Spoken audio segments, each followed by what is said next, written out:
Godzilla, King of Monsters. I don't know if I said that right.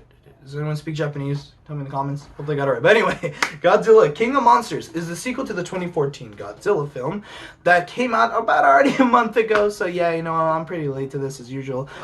I'm really nervous about doing this review because I don't want to disappoint and like say something stupid about the lore that I don't understand, because being 100% real, as much as I love and appreciate Godzilla myself too, I'm not a diehard. So like, for example, I've just seen the original movie last year. Like, I've never seen it before. I thought it was incredible, but I know you can kill me later. I'm sorry, but I'm a human being. Just give me a chance. But anyway, here's what I thought about the new one.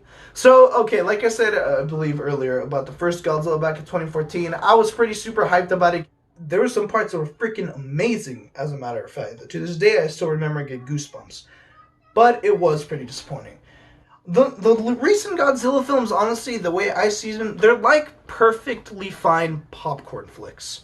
What I consider a popcorn flick is just a movie that you go see at the movie theaters, that you go with your friends, a date, maybe some loved ones, and you just have a good time, laugh, eat your popcorn, hopefully don't choke on it, and you leave, and that's about it. You don't remember about it ever again. You don't care about buying it on other forms of media. You don't think about it again. It's just meant to be a fun time at the theaters. I even thought about the same thing with Kong. No matter how many times I could be disappointed, I run right back into the theaters and I drag my ass in there because those trailers are so incredibly breathtaking that you want to go watch that movie.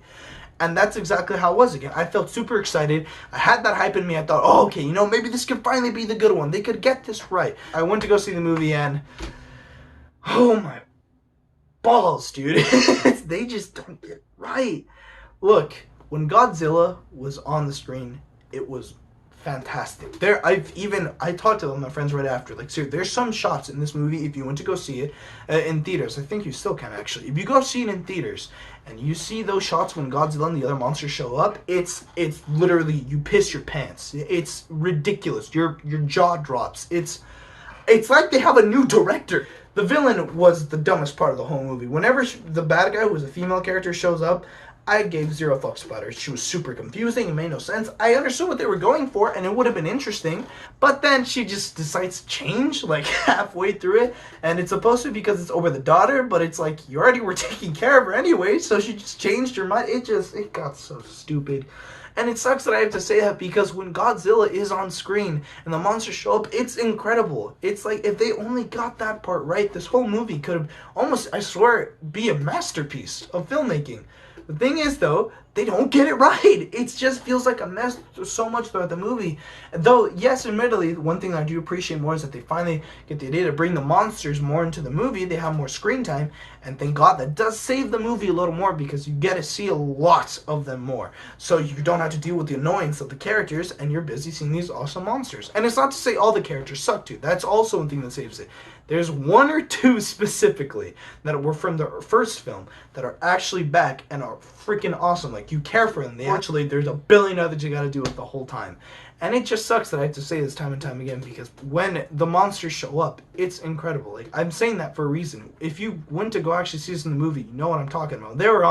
You were up on the seat like a 5-year-old child on crack or something, watching Godzilla destroy ships or him battle monsters. That crazy new effect of, like, blue lightning. What is that? I know I sound stupid saying that. I think it's radiation, supposedly. That makes no sense because it's blue, unless I don't understand the science of radiation just coming out of him. It's insane.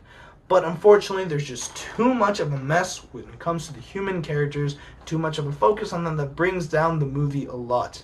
Thankfully, though, like I said, there's still a lot to be entertained by. And I know a lot of people, including some of my friends, for example, are diehard Godzilla fans, that probably don't even care about that. They're just happy to see monsters break things and destroy planets or entire cities, which, yes, does look cool. But for me, I always say it, there's more to films than they. And unfortunately, that when they get it right, it really works. But they just keep messing up so much that it brings a lot of it down. And there's really much more to say about it. I think I went through everything, guys. Yeah, pretty much. Godzilla, King of Monsters. In conclusion, it's just one big mess that when it gets it right, it 100% kicks ass. But there's too much of a mess when it comes to the characters, the protagonists, the antagonists. They don't really care about them at all, and it just feels very messy. Thankfully, there's more than enough to keep you entertained, especially watching on the big screen with your friends, like I said. But this is really something that is just like I felt with the first one. It's just a fine, decent action monster movie. There's really not much more to describe it with. I'm still disappointed because I know the movies can do so much better. After seeing that original one for the first time, I know these movies have clear potential. They can do so much more with it, but they keep messing up. Maybe it's just they gotta find a better director or something, guys. But hello again, everyone. So I forgot, like a genius as I am, to give the final score for Godzilla King of Monsters. So when it gets it right, it can be absolutely incredible. There's just too much that makes it too much of a mess, and it makes it very confusing. That I decided to give Godzilla a 6.5 out of 10.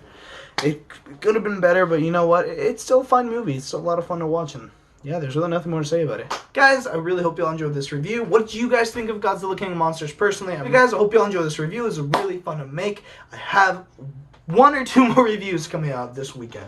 So I really hope you guys check that out. I'm really excited about that. It's involving a little Disney franchise owned by Pixar that is coming out with a new sequel this year. I think I pretty much gave it away. But yeah, I'm so pretty excited to talk about it. I hope you all enjoyed the review. Remember, had a lovely day. That's pretty much it. See you guys.